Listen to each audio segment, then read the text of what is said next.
감히 내 여자를 모욕해? 도대체 왜 그런 짓을 저지른 거냐고. 한동석의 목소리는 분노로 터질 듯 울려 퍼졌고 그 눈빛은 마치 얼음처럼 차갑게 독고탁을 꿰뚫고 있었습니다. 독수리 술도가에서 벌어진 충격적인 사건이 전부 독고탁의 범행이라는 게 들통나면서 그 분노는 더 이상 억제할 수 없는 지경에 이르렀습니다. 한동석은 독고탁을 경멸하는 눈으로 매섭게 노려봤습니다. 그가 장차 예비사돈이 될 사람인데도 불구하고 말이죠. 아무리 결의와 세리가 사랑을 나누는 사이라지만 이 사태 앞에서 혈연이나 감정 따위는 아무 의미가 없었습니다. 일전에도 꽃뱀이라느니 돈독이 제대로 올랐다느니 이상한 소리를 짓거리면서 마광숙을 모함했다는 게 밝혀졌을 때도 제정신이 아니란 생각이 들었는데 그 모든 망언과 무례함을 그저 참고 넘기려 애썼습니다. 마광숙이 상처받을까, 괜히 일이 더 커질까 염려한 마음에 스스로를 누르며 넘겼던 그날들이 떠올랐습니다. 그러나 모든 진실을 알고 나서는 더 이상 독고탁을 인간으로서도 존중할 수 없다고 느꼈습니다. 이번에 드러난 이 엄청난 범행은 그 부정적인 감정을 단단히 굳히는 결정타였습니다. 참았던 모든 감정이 터져나왔고 인내의 끈은 완전히 끊어져 버렸습니다. 결이랑 세리랑 결혼은 그만 없던 일로 합시다. 당신 같은 몰상식한 사람과는 더 이상 한 가족으로 엮일 수 없어요. 한동석은 서류철을 책상 위에 던지듯 내려놓고는 단호하게 말했습니다. 그 말투엔 한치의 망설임도 없었고 얼굴에는 일말의 미련도 없었습니다. 결이가 세리를 진심으로 아끼고 있는 걸 몰라서가 아니었습니다. 이렇게 어처구니 없는 인물과의 연우로 엮인다면 결이가 더 큰 불행과 직면할 수 있다는 판단이었습니다. 그러자 고개를 푹 숙이고 있던 독고탁이 화들짝 놀라서 대답합니다. 아니 회장님, 공은 공이고 사는 사이인데 애들 결혼 문제까지 파토내시는 건 좀 그 입 닥치지 못해? 한동석이 쏘아붙이듯 말했습니다. 그 목소리는 지금껏 본 적 없는 무서운 냉기로 가득 차 있었습니다. 명예훼손과 업무방해로 소송 제기할 테니까 각오하셔야 할 겁니다. LX 호텔에 납품하는 제품을 모욕했다는 건 결국 LX 호텔에 피해를 끼친 셈이니 우리도 피해자나 마찬가지인 셈이죠. 살펴가세요. 한동석은 마지막 말을 끝내자마자 몸을 돌렸고 더는 말할 가치도 없다는 듯 무시하며 자리를 떠나려 했습니다. 잠깐만요, 회장님. 독고탁은 절박하게 손을 내저으며 따라붙었습니다. 그 얼굴엔 공포와 당혹, 그리고 불안이 한꺼번에 뒤섞여 있었습니다. 치졸한 꼼수를 부려서 독수리 술도가를 헐값에 인수하려 했다가 졸지에 민사재판과 형사재판을 받게 되면서 지옥의 불구덩이로 빠져버린 독고탁인데요. 처음에는 대충 빠져나갈 수 있을 거라 생각했겠지만 술도가를 상대로 추잡한 모함을 벌인 대가는 생각보다 훨씬 혹독했던 것입니다. 그 모든 책임과 결과가 자신에게 되돌아오자 독고탁은 점점 정신적으로도 무너지기 시작했습니다. 평소에 오만하고 기고만장하던 태도는 온데간데 없이 사라졌고 이제는 어떻게든 감형을 받아보려 무릎까지 꿇을 기세였습니다. 하지만 세상은 그렇게 호락호락하지 않았고 그를 기다리고 있는 건 냉정한 판결뿐이었습니다. 예비사돈 독고탁에게 천벌을 선사하는 한동석의 활약에 관하여 지금부터 속 시원하게 말씀드리겠습니다. 뭐라고요? 제보자 카드 내역에서 사건 직전에 벌레를 구입한 내역이 나왔다고요? 마광숙은 경찰로부터 이와 같은 충격적인 전화를 받고 전신이 얼어붙는 듯한 느낌을 받았습니다. 눈앞이 핑 돌 정도로 분노가 치밀어 올랐고 손끝이 부들부들 떨릴 정도로 분노를 억누르기 힘들었습니다. 그저 좋은 재료로 좋은 막걸리를 만들어서 사람들을 행복하게 해주고 싶었을 뿐인데 순수한 마음으로 밤낮 없이 연구하고 땀 흘리며 만들어온 술이었기에 이 상황이 더욱 참을 수 없었습니다. 도대체 무슨 원한이 있길래 벌레까지 구해서 사람을 힘들게 하는 건지. 누군가 고의로 이런 일을 꾸몄다는 사실 자체가 그녀에게는 도무지 납득이 되질 않았거든요. 머릿속에서 수많은 의문이 꼬리에 꼬리를 물고 떠올랐습니다. 왜? 누구 때문에? 도대체 무엇을 위해서? 봉고차를 타고 경찰서로 달려가는 와중에도 마광숙은 감정을 추스르지 못하고 분노에 몸서리쳤습니다.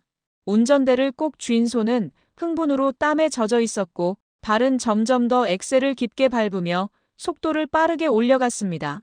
허겁지겁 경찰서에 도착하자 차에서 뛰어내리듯 내린 마광숙은 곧장 건물 안으로 향했습니다.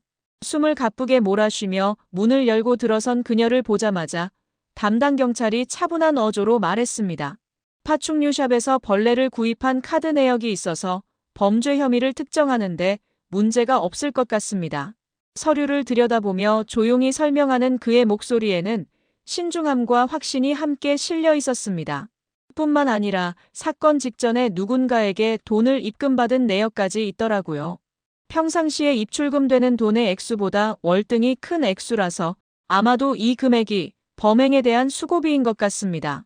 이 모든 정황이 누군가의 치밀한 계획 하에 이루어진 범행임을 짐작해 했고 경찰은 흩어져 있던 퍼즐을 하나씩 맞춰가고 있었습니다. 그러자 마광숙이 안도의 한숨을 내쉬면서 담당 경찰에게 말하길. 그럼 바로 범인을 잡을 수 있는 건가요? 그녀의 눈빛에는 간절함과 동시에 약간의 희망이 비쳐 있었습니다. 아, 그게 말이죠. 범인이 사고 직후에 곧바로 외국으로 출국을 했어요. 해당 정부에 수사 협조를 요청했으니 조만간 귀국해서 정식으로 조사를 할 겁니다. 너무 걱정하지 마세요, 사장님. 신속하게 도와주셔서 고맙습니다. 이번 일 잘 해결되면 제가 꼭 은혜 갚을게요. 아직도 억울하고 분한 마음이 남아 있었지만 그 말에 조금은 안정을 되찾은 듯 고개를 끄덕였습니다. 마광숙은 경찰서를 나서자마자 곧바로 한동석에게 전화를 걸었습니다. 여기저기서 납품 중단과 선수금 환불 요구가 빗발치면서 죽을 만큼 힘들었을 때 한동석의 결정적인 도움이 심적으로 정말 큰 힘이 됐거든요. 그가 보여준 진심 어린 배려는 절망의 끝에서 다시 숨을 쉴 수 있게 해주었습니다. 그래서 이 일이 조만간 해결될 것 같다는 소식을 누구보다 먼저 그에게 전하고 싶었죠. 회장님, 저예요, 마광숙. 범인을 잡을 수 있을 것 같아요. 다 회장님 덕분이에요. 정말 감사합니다. 그러자 한동석이 흐뭇한 미소를 지으며 대답합니다. 제 덕분이 아니라 마 대표가 그만큼 좋은 술을 만들어서 그런 겁니다. 얼마나 주변에 시세 많은 사람들이 많으면 이런 짓까지 벌였겠어요. 범인이 잡히면 저번에 납품 중단 요구한 거래처들과도 다시 계약할 수 있는 거죠. 범인이 외국에 있어서 당장은 해결이 힘들 것 같아요. 어쩔 수 없죠, 뭐. 아니, 그럼 그 많은 물량을 어떻게 처리하려고요? 주변 사람들한테 나눠주고 남은 건 다 버려야죠, 뭐. 그 좋은 술을 버리긴 왜 버립니까? 그 물건 싣고 지금 당장 호텔로 오세요. 저희 LX 호텔이 그 물량을 받겠습니다. 정말이세요, 회장님? 그래도 괜찮으시겠어요?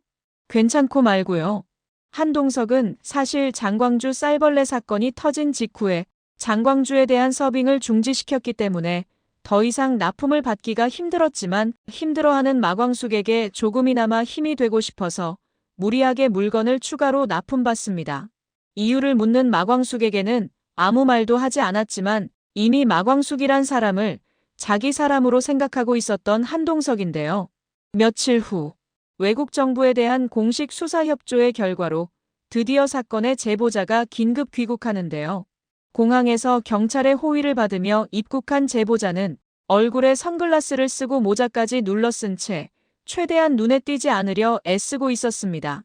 조사실에 들어선 그녀는 독고탁에게 꽤나 많은 돈을 받아먹었는지 묵묵무답으로 일관하고 있었습니다.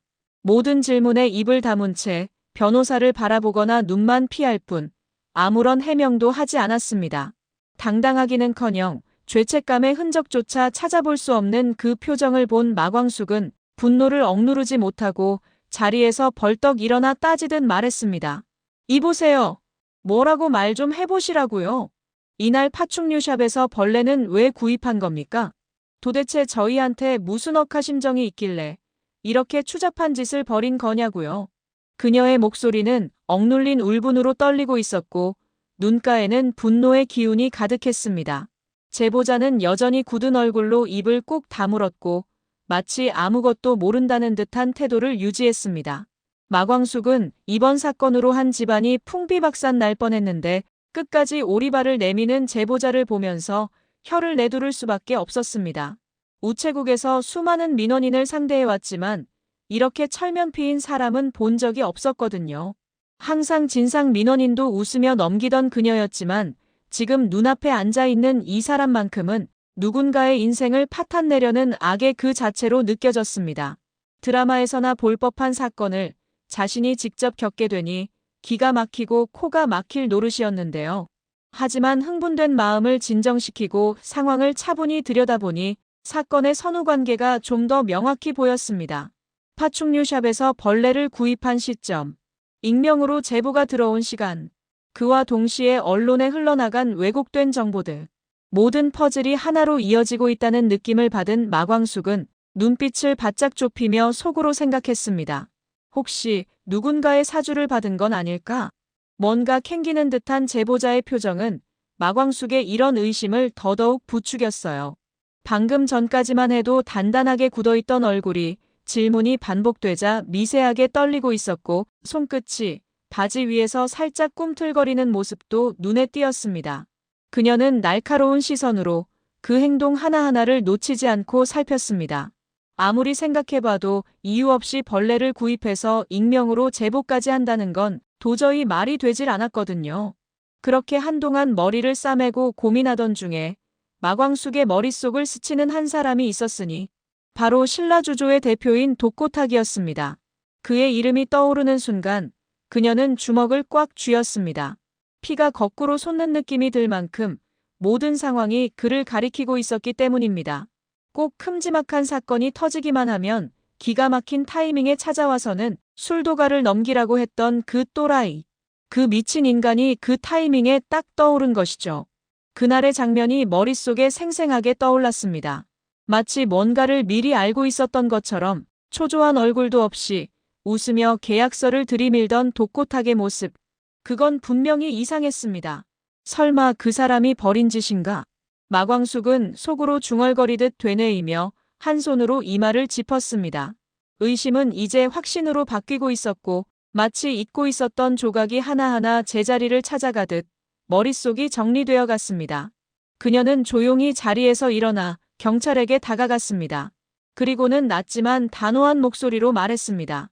혹시 이 사람 계좌로 돈을 보낸 주체가 누구인지 확인해 주실 수 있을까요? 그러자 마광숙이 핸드폰으로 독고탁의 사진을 검색하더니 제보자에게 들이미는데요. 그녀의 손은 떨리고 있었고 눈빛은 싸늘하게 빛나고 있었습니다. 불붙은 분노를 억누르며 화면을 제보자의 코앞까지 들이댔습니다. 신라주조에서 시켰죠? 짧고 단호한 그 한마디는 공기 중의 긴장감을 순식간에 무겁게 만들었습니다. 제보자는 마광숙의 입에서 나온 신라주조 네 글자를 듣자마자 흠칫 놀라면서 얼굴이 붉어지기 시작합니다. 얼굴에 핏기가 빠졌다가 다시 붉어지는 변화는 찰나였고 그 순간의 반응만으로도 그는 이미 자신을 들킨 셈이었습니다. 눈을 깜빡이며 시선을 피하려 했지만 이미 마광숙의 날카로운 시선을 피할 수는 없었습니다. 눈치가 빨랐던 마광숙은 일순간에 변하는 제보자의 얼굴을 보고 신라주조가 진짜 범인이라고 확신했어요. 심장이 쿵 내려앉는 느낌이 들었고 온몸에 소름이 돋는 듯 했습니다. 설마 이렇게 추잡한 짓까지 저지를 줄은 꿈에도 생각하지 못했는데 정말 너무하다는 생각이 들었죠. 이렇게 계속 아무 말도 안 하시면 민사재판에 형사재판까지 당하셔요. 마광숙은 한층 낮고 단호한 어조로 말했습니다. 차분하게 협박처럼 들리지 않도록 조심했지만 그녀의 말에는 분명 경고가 실려 있었습니다. 솔직하게 누가 시켰는지만 말씀해 주시면 감형받도록 도와드리고 저희가 따로 소송은 걸지 않을게요. 진심 어린 설득이었고 그녀의 얼굴에는 분노보다는 간절함이 묻어나 있었습니다. 신라주조에서 돈 받고 한 건 맞아요? 제보자의 인내심은 거의 한계점에 도달한 상태였습니다. 침묵을 유지하려던 의지도 흔들리기 시작했고 민사재판에 형사재판까지 받을 생각을 하니 눈앞이 캄캄할 수밖에 없었거든요. 민사재판의 경우 신라주조에서 받은 수고비로 해결하면 되지만 형사재판의 경우 실형을 살 수도 있는 상황이었기 때문에 미치고 팔짝 뛸 만한 상황이었죠. 그는 머릿속으로 계산기를 두드리듯 벌금과 형량, 감형 가능성까지 복잡하게 떠올렸습니다. 외국으로 도망가면 아무 문제가 없을 거라던 말에 속았다고 속으로 신라주조를 원망하는 제보자인데요. 그땐 진짜 아무 일도 없을 줄 알았습니다. 그러자 제보자가 잠시 머뭇거리더니 드디어 조심스럽게 입을 열기 시작합니다. 정말 감형받도록 도와주실 거죠? 믿어도 되는 거죠? 그야 당연하죠. 어쨌든 선생님도 신라주조에서 시켜서 한 일이잖아요. 시킨 사람이 제일 나쁜 거라고 생각해요. 신라주조에서 돈을 받았어요. 장독에 벌레를 넣고 인터뷰를 해달라고 하더군요. 그러면 안 되는데 워낙 돈이 급해서 이런 짓을 저질렀습니다. 대표님께 정말 죄송합니다. 그 말이 떨어지자 조용하던 조사실이 잠시 정적에 휩싸였습니다. 마광숙은 눈을 감은 채 고개를 떨궜습니다. 마광숙은 독고탁의 얼굴을 머릿속에 떠올리면서 입술을 꽉 깨물었습니다. 눈앞에 서 있는 듯 선명하게 떠오르는 그의 얼굴. 언제나 비웃듯 입꼬리를 올리고 뭔가를 꿰뚫고 있다는 듯한 그 불쾌한 눈빛. 생각해보니 일전에 느닷없이 대출금 상환 요구가 들어왔던 사건 때도 독고탁이 갑자기 찾아와서 술도가를 인수하고 싶다고 했는데 높은 확률로 그때 그 사건도 독고탁의 짓이라는 생각이 들었는데요. 조작된 위기 상황을 일부러 만들고 그걸 틈타 술도가를 헐값에 인수하려는 수작. 지금 생각하니 그 모든 화살이 그에게로 향하고 있었습니다. 인간의 탈을 쓰고 어떻게 이런 짓까지 저지를 수 있는지 정말 기가 찰 노릇이었죠. 절대 이대로 넘어가선 안 된다는 의지가 그녀 안에서 강하게 타올랐습니다. 그렇게 경찰서를 나선 마광숙은 독고탁에게 따지기 위해 봉고차를 타고 신라주조로 달려갑니다. 운전대를 잡은 그녀의 손은 바들바들 떨리고 있었고 차 안의 공기는 살벌하게 가라앉아 있었습니다.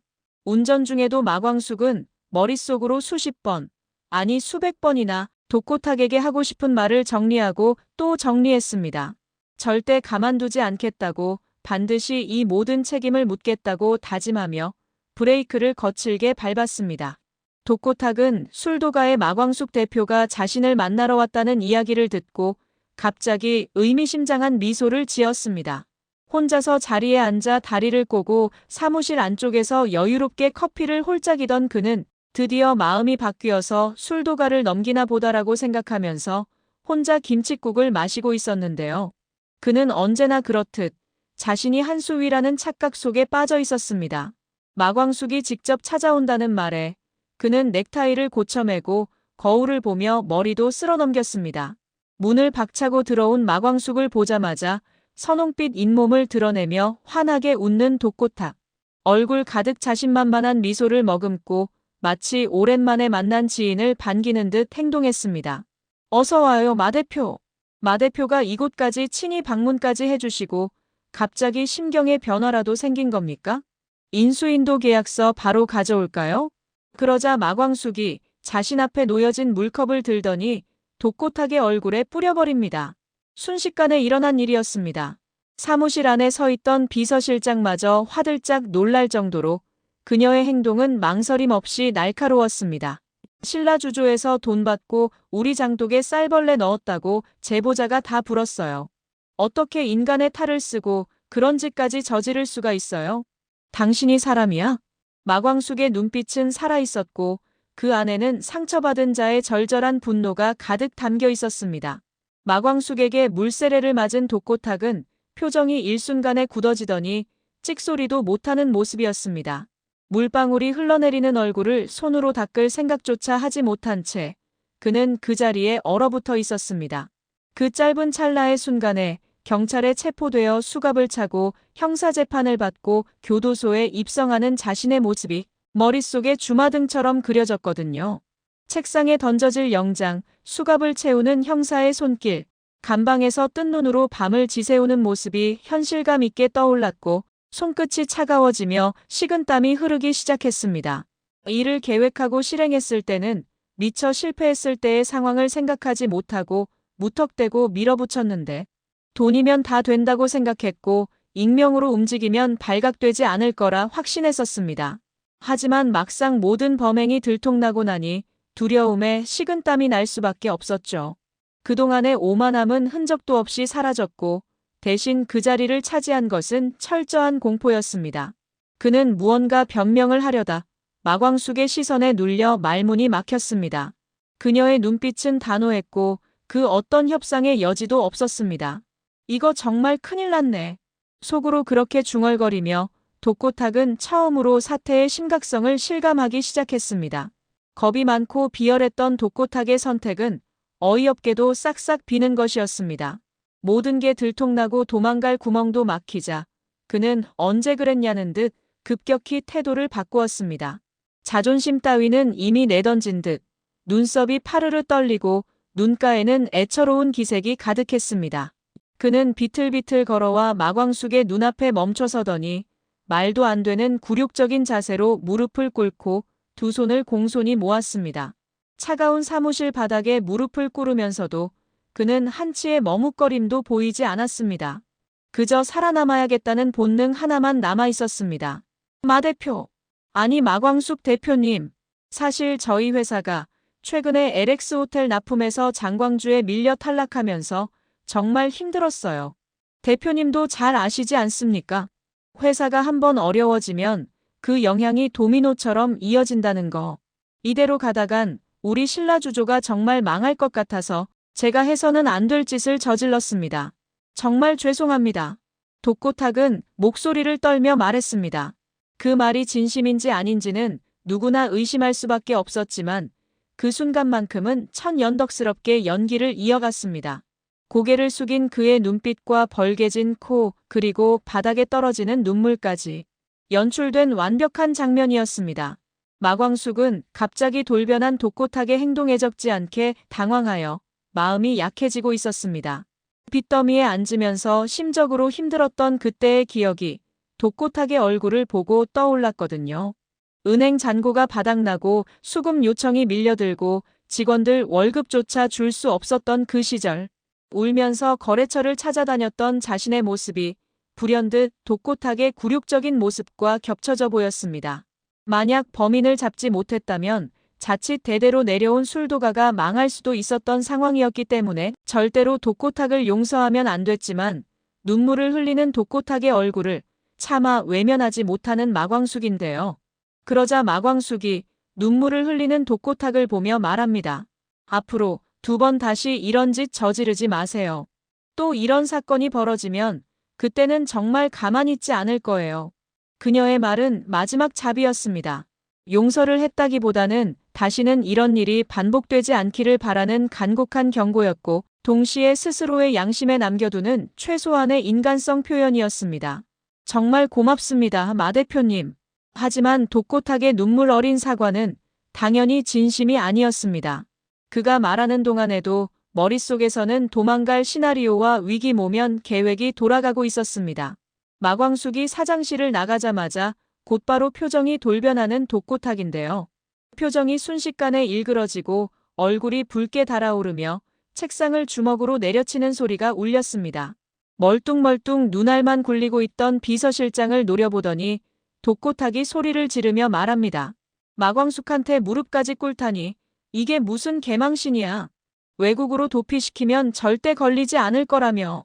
도대체 이를 어떻게 처리하는 거야? 그의 외침은 분노에 가득 찼고 이성을 잃은 듯 책상을 걷어차기까지 했습니다. 불쌍한 눈물을 흘리며 용서를 구하던 그 모습은 사라지고 본래의 비열하고 오만한 본성이 다시 고개를 들고 있었습니다. 하지만 마광숙에게 용서를 받았다고 안심하고 있던 독고탁의 생각처럼 일이 그렇게 순탄하게 흘러가진 않았습니다. 그는 마광숙의 온정 어린 말 한마디에 속으로 비웃으며 상황 종료를 선언했지만 진짜 전쟁은 이제부터 시작이었습니다. 범인이 신라주조의 독고탁 사장이라는 사실을 마광숙이 한동석에게 모두 말해버렸기 때문이죠. 아니 마 대표, 그게 사실이에요?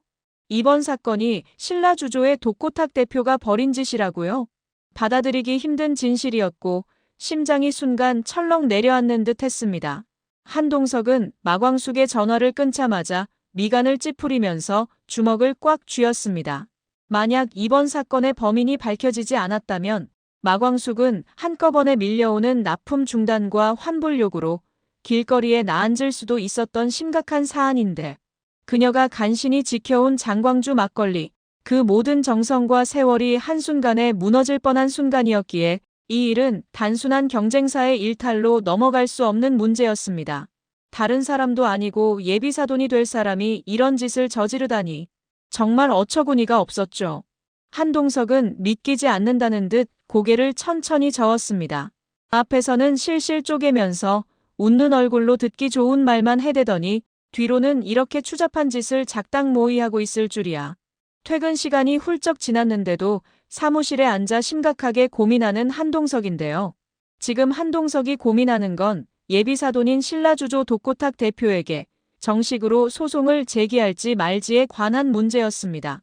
직접적으로 피해를 입은 건 술도가였지만 장광주를 고객에게 제공하던 LX 호텔 또한 이번 사건으로 셀 수 없이 많은 컴플레인을 받았고 막걸리를 마신 고객들의 환불 요구까지 빗발치면서 적지 않게 피해를 봤거든요.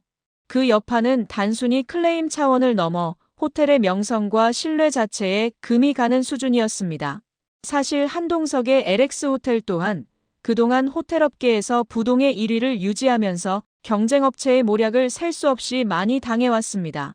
호텔에서 음식을 제공하다 보니 음식에서 수세미 조각이 나왔다며 난데없이 곤욕을 치렀던 적도 있었는데 알고 보니 경쟁업체에서 벌인 조직적인 모함이었고 또 한 번은 호텔 객실의 위생 문제를 걸고 넘어지면서 리뷰 테러를 받고 호텔의 평점이 일주일 만에 급격히 추락했던 적이 있었는데 그 사건도 역시 경쟁업체가 사주하여 벌인 짓이었어요. 처음에는 이들의 범행을 용서해주고 좋은 게 좋은 거라며 넘겼지만 그런 온정은 결국 또 다른 범행을 불렀습니다. 이들에게 본때를 보여주고 선례를 남기지 않으면 언젠가 이런 일이 또 벌어진다는 걸 한동석은 누구보다 잘 알고 있었죠. 따라서 독고탁에게 소송을 제기하지 않으면 또다시 마광숙이 곤란에 처할 수 있다고 생각했는데요. 하지만 문제는 상대가 하필 예비사돈 독고탁이라는 사실이었습니다. 아무리 공은 공이고 사는 사라지만 소송을 제기하는 순간 한결과 세리의 결혼이 물거품이 되는 건 거의 불보듯 뻔한데 그 사실 하나가 발목을 붙잡고 있었습니다. 마광숙을 위한 결단이 아들의 미래까지 영향을 줄 수 있다는 게 마음에 걸렸습니다. 원칙대로 행동하기가 쉽지 않았죠. 그는 고개를 들어 벽에 걸린 가족 사진을 바라봤습니다. 웃고 있는 결이와 세리의 모습. 그 사진을 바라보는 한동석의 눈가가 천천히 일그러졌습니다. 결정을 내릴 시간이 다가오고 있었습니다. 그렇게 한동석은 수심에 잠긴 채로 집에 들어서고 외투를 벗은 뒤 조용히 거실 소파에 앉았습니다. 문을 닫는 소리조차 조심스러웠고 발걸음엔 평소의 여유가 사라져 있었습니다. 한동석은 깊은 숨을 내쉬며 한결을 불러서 진지하게 물어봤습니다. 결아, 혹시 말이야. 우리 호텔이랑 세린의 아버지 회사랑 문제가 생겨서 소송으로 다투게 되면 넌 어떨 것 같아? 갑작스러운 질문에 흠칫 놀라면서 한동석을 응시하는 한결. 한결은 아버지가 이런 질문을 하는 데에는 분명한 이유가 있을 거라 생각하며 말없이 몇 초간 생각에 잠겼습니다. 그러자 한결이 꽤나 심각하게 고민하더니 한동석에게 대답합니다. 꼭 소송을 해야 하는 문제인가요? 결혼을 앞둔 집안끼리 소송 문제로 감정의 골이 깊어지게 되면 그 결혼은 성사되기 힘들다고 생각해요. 회사에 치명적인 피해를 끼쳐서 불가피하게 소송을 해야 하는 상황이 아니라면 아버지께서 한 번만 눈 감고 넘어가 주셨으면 좋겠어요. 저 세리랑 꼭 결혼하고 싶거든요. 한결의 말은 조심스러우면서도 단호했습니다. 그는 양가의 갈등 속에서도 세리와의 사랑을 지키고 싶다는 진심을 담아 이야기했고 그 마음은 누구보다 진실하게 다가왔습니다. 한동석은 한결의 대답을 조용히 경청하더니 담담하게 고개를 끄덕이는데요. 표정은 여전히 무겁고 복잡했지만 아들의 입장을 이해하려 애쓰는 듯 보였습니다. 그런데 그 순간 한동석과 한결에게 생각지도 못한 사건이 벌어지게 됩니다. 초인종 소리가 집안을 울렸고 두 사람은 동시에 시선을 문 쪽으로 돌렸습니다. 이 밤중에 누구지? 한동석은 고개를 갸웃하며 인터폰을 확인했고 그 화면 속에는 뜻밖의 얼굴이 서 있었습니다. 인터폰을 누른 사람은 놀랍게도 독고세리였죠. 야밤에 찾아온 독고세리를 보고 화들짝 놀라는 한동석. 아니 세리야. 이 밤에 말도 없이 갑자기 웬일이야? 무슨 일 있니? 그는 당황스러움을 감추지 못하며 얼른 현관문을 열었습니다. 도코세리는 잔뜩 긴장한 얼굴로 서 있었고 눈가는 붉게 물들어 있었습니다. 숨을 가쁘게 몰아쉬는 모습이 다급해 보였고 금방이라도 울 것 같은 표정이었습니다. 그러자 한결도 한마디 거듭니다. 세리야, 무슨 일 있어? 어서 들어와. 세리는 고개를 살짝 끄덕이더니 조용히 집 안으로 들어섰습니다. 발걸음은 조심스러웠고 눈은 연신 바닥만 바라보고 있었습니다. 그동안 엄마인 장미애에게 수차례 결혼을 안 하겠다는 의사를 밝혔는데도 손찌검까지 하려는 모습을 보고 도저히 안 되겠다고 생각했는지 장미애 몰래 핸드폰만 쥔 채 택시를 타고 이곳으로 온 것이었습니다. 이대로 가다간 정말 원치 않는 결혼을 하게 될 것 같았거든요. 도코세리의 표정은 뭔가 결심했다는 듯 평소와는 다른 비장함이 엿보였는데요. 이제는 더 이상 침묵하지 않겠다는 각오가 얼굴에 선명하게 드러나 있었습니다. 아니나 다를까 소파에 앉은 세리가 가쁜 숨을 몰아쉬면서 두 사람에게 말합니다. 저 결이 오빠랑 결혼 못하겠어요. 아니, 안 할래요. 한동석은 도코세리의 입에서 나온 충격적인 말에 너무 놀라 입을 다물지 못하는데요. 그게 갑자기 무슨 말이야? 결혼을 못하겠다니? 너희 둘이 싸웠니? 그러자 도코세리가 담담한 어조로 말합니다. 저는 처음부터 결이 오빠와 결혼할 생각이 없었어요. 엄마랑 아빠가 무조건 결혼을 해야 한다고 해서 어쩔 수 없이 그동안 끌려왔던 거예요. 하지만 결혼해서 사는 사람은 제 자신이잖아요. 결혼만큼은 부모님 말만 듣고 억지로 할 수 없을 것 같아요. 정말 죄송합니다, 회장님. 미안해요, 결이 오빠. 그녀의 말은 담담했지만 그 속에는 지금껏 참아왔던 수많은 억압과 고민이 응축되어 있었습니다. 그 말을 듣는 순간 거실 안의 공기는 싸늘하게 식었고 조용한 밤의 정적이 더욱 깊게 드리워졌습니다. 한결은 갑자기 벌어진 상황에 어안이 벙벙하여 침만 꼴깍 삼키고 있었습니다. 그는 무슨 말을 해야 할지 몰라 말없이 세리의 얼굴만 바라보다 다시 고개를 숙였습니다. 한동석은 뒤늦게 세리의 진심을 듣게 되면서 심각한 표정을 지었습니다. 야밤에 이렇게 혼자 찾아올 정도면 분명히 부모님께 미리 싫다는 의사를 표현했을 텐데 독고탁과 장미애가 세리의 의견을 완벽히 무시하고 상견례까지 잡아서 결혼을 추진한 것이니까요. 그들의 행동은 자식의 인생보다 체면을 앞세운 처사였고 세리의 인생은 그저 수단으로 취급된 셈이었습니다. 독고탁과 장미애에게 딱히 정이 들었던 것도 아니지만 그나마 있던 정마저 다 떨어져 버린 순간이었죠. 한동석은 깊은 한숨을 쉬며 자리에서 천천히 일어났고 세리에게 담담히 말했습니다. 세리야, 그동안 많이 힘들었지? 이제 걱정 말고 네 인생 네가 선택하렴. 독고세리가 집으로 돌아가자마자 무거운 정적이 흐르던 거실에 한결이 한동석에게 말합니다. 세리가 저랑 결혼하기 싫다는데 저도 억지로 결혼하고 싶은 생각 없어요. 아까 아버지께서 말씀하신 소송, 아버지 뜻대로 하셔요. 그 말은 담담했지만 단호했고 세리의 선택을 존중하겠다는 어른스러운 태도였습니다. 그렇게 한동석은 아들인 한결의 말을 듣고 신라주조 대표 독고탁을 경찰에 신고하고 정식 소송을 제기하기로 하는데요. 그날 밤 그는 조용히 변호사에게 연락을 취했고 지금까지 정리해놓은 자료들을 하나하나 메일로 전달했습니다. 독고탁이 벌인 사건으로 집계된 손해추산액이 이미 계산되어 있었죠. 날이 밝고 다음 날이 되자 마광숙에게 용서도 받았겠다. 10년 감수했다고 생각하면서 여유롭게 커피를 만끽하고 있던 독고탁은 창밖 햇살을 바라보며 콧노래까지 흥얼거리고 있었습니다. 책상에 다리를 꼬고 앉아 원두향이 그윽한 커피를 홀짝이며 역시 사람은 처사가 중요해.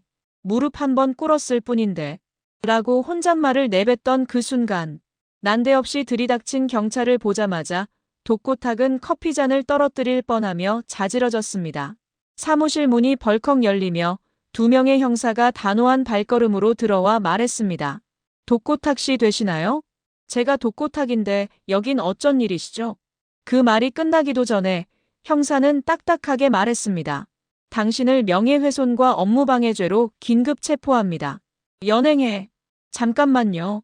난 술도가랑 이미 합의봤다고요. 이거 놔. 이거 놓지 못해. 그의 말은 허공을 맴돌 뿐이었고 형사들은 단호하게 그의 팔을 꺾어 수갑을 채웠습니다. 그렇게 독고탁은 추잡한 짓을 저질렀다가 도리어 본인이 추잡하게 끌려가는데요. 경찰서 앞에는 신라주조에서 벌인 일이라는 사실이 알려져 기자들이 떼를 지어 몰려와 있었습니다. 마이크를 든 리포터, 카메라 셔터를 터뜨리는 기자들, 현장 생중계를 연결한 방송팀까지 사건은 이미 사회면 톱뉴스로 확산된 상태였습니다. 신라주조 대표 경쟁사의 벌레 투입 사건으로 긴급 체포. 자막이 뉴스에 뜨기 시작했고 사람들의 시선은 차가웠습니다. 누가 던졌는지 모를 계란까지 맞으면서 가까스로 경찰서 안으로 들어간 독고탁은 난데없이 누군가에게 싸대기까지 얻어맞는데요. 짝하는 소리와 함께 그의 머리가 옆으로 꺾이면서 입가에 침이 튀었습니다. 독고탁의 뺨다구를 후려갈긴 사람은 바로 마광숙의 엄마인 공주실이었죠. 어떻게 생긴 쌍판대기인지 참 궁금했는데 너가 우리 엿먹인 그놈이야? 공주실은 이가 갈릴 정도로 이를 악물고 말했습니다. 독고탁은 매섭게 쏘아붙이는 공주실에게 찍소리도 못하고 땅만 보았습니다. 입술은 말라 있었고 시선은 갈 곳을 잃고 허공을 떠돌 뿐이었습니다. 마광숙은 독고탁이 경찰에 잡혀갔다는 사실도 모른 채 곧바로 한동석에게 달려가 감사 인사를 전했습니다. 사실 한동석이 아니었으면 선수금을 환불해주다가 졸지에 술도가가 넘어갈 판이었는데 한동석 덕분에 기적적으로 살게 된 것이나 다름이 없었거든요. 사무실에 도착하자마자 그녀는 문을 벌컥 열고 들어가며 말했습니다. 회장님, 이번에 회장님한테 너무 큰 도움을 받았어요. 이 은혜를 어떻게 갚아야 할지 제가 따로 밥이라도 사드릴까요? 그러자 한동석이 흐뭇한 표정으로 마광숙에게 대답합니다. 밥은 필요 없고 다른 걸로 은혜를 갚으세요. 다른 거요? 어떤 거요? 나랑 데이트합시다. 호텔 사장과 거래업체 사장으로 말고 남자 대 여자로요. 마광숙은 전혀 생각지도 못한 한동석의 직진에 화들짝 놀라는데요. 눈이 동그래지며 얼굴이 붉어졌고 순간 말문이 막혔습니다. 하지만 그 말에는 농담도 계산도 없었습니다. 진심이었기에 더 당황스러웠던 것이죠. 독고세리는 독고탁이 아니었다면 엄마인 장미애에게 싸대기를 맞고 집에서 쫓겨날 수도 있었지만 아빠인 독고탁 때문에 결혼이 확정적으로 파토나면서 그 불똥을 피해갈 수 있었습니다. 마치 우연처럼 포장된 일이었지만 사실 배려심이 깊었던 한동석이 세리가 혹시라도 엄마와 갈등을 겪을까봐 독고탁 문제로 결혼 문제를 철회한다고 장미애에게 통보를 했던 것이죠. 세리는 드디어 하기 싫은 결혼에서 벗어났다는 사실에 기쁜 마음이 앞섰는지 오범수에게 달려가는데요. 오범수를 보자마자 말도 없이 품에 안기더니 세리가 말합니다. 교수님, 저 정말 교수님 많이 좋아해요. 교수님이 저 좋아할 때까지 기다릴 거예요. 오범수는 갑자기 벌어진 상황에 너무 놀라서 눈이 휘둥그레지는데요. 순간 아무 말도 하지 못한 채 가만히 세리의 등을 토닥였습니다. 오범수의 귓가에는 세리의 심장 소리가 또렷이 들려왔고 어느새 자신도 마음 한구석이 흔들리고 있다는 걸 깨달았습니다. 구독과 좋아요는 제가 영상을 제작하는 데 큰 힘이 됩니다. 구독, 좋아요